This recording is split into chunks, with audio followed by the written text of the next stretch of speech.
Hello everyone, my name is Aviel Parente and this is the Light of the Torah.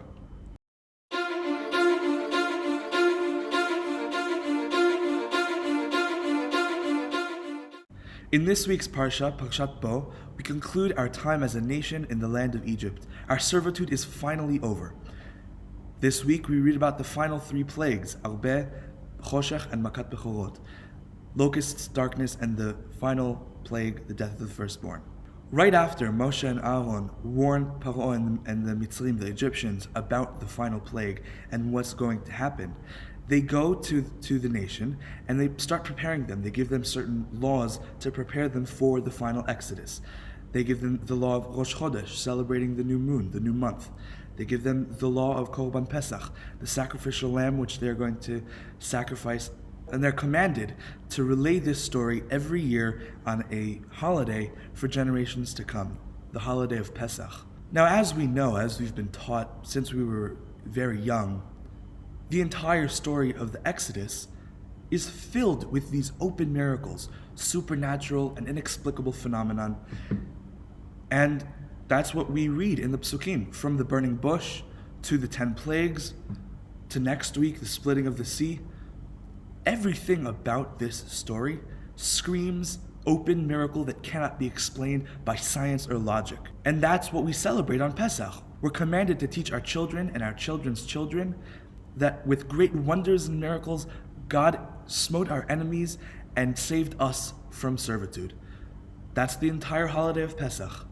And I'd like to make the observation that part of the reason that these open miracles occurred in this time was because Hashem was also trying to show the world His existence. I am God. I am the God of the Jews. I am actively taking a part in this Exodus story. It's supposed to be open. It's supposed to be Hashem putting Himself out into the world. The Egyptians themselves admitted that God, the God of the Jews, is actually saving them. Hashem, at the end of explaining to Moshe and Aaron how the 10th plague is going to happen, He ends by saying, Ani Hashem. He explains, I'm going to go through the entire land, and then I am God. Why? Because God is trying to show Himself and present Himself to the world. This is the first public appearance that God makes in all of human history, in the times of the Exodus. We're not living in the times of Exodus, though. We're not living in times of open, supernatural, beyond science, mind-boggling miracles. But we are living our own miracles. Each and every one of us is a miracle. There's a statistic that every human existence, the probability of that existence is 1 in 400 trillion, whatever that means. And then there's somebody else that refutes that and says it's actually a lot closer to zero. The number is a lot more infinitesimal than 1 in 400 trillion.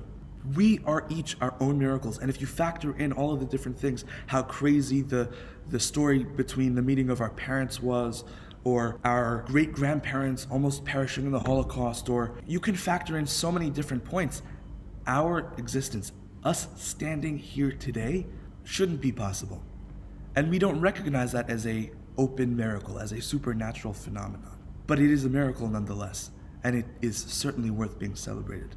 Not just on 7 or 8 days in the spring, but every day when we wake up. And that's hard. It's hard to be able to go through life and the struggles that come with it and say, I'm happy to be here. As hard as it is, it could be worse. Or thank God that I just avoided something. It's hard to recognize that, but that's why we go around saying, Baruch Hashem, thank God. Because no matter what, we are still here. It's important that we remember to count our blessings. And I think that is the hidden message of the story of the Exodus. Shabbat Shalom.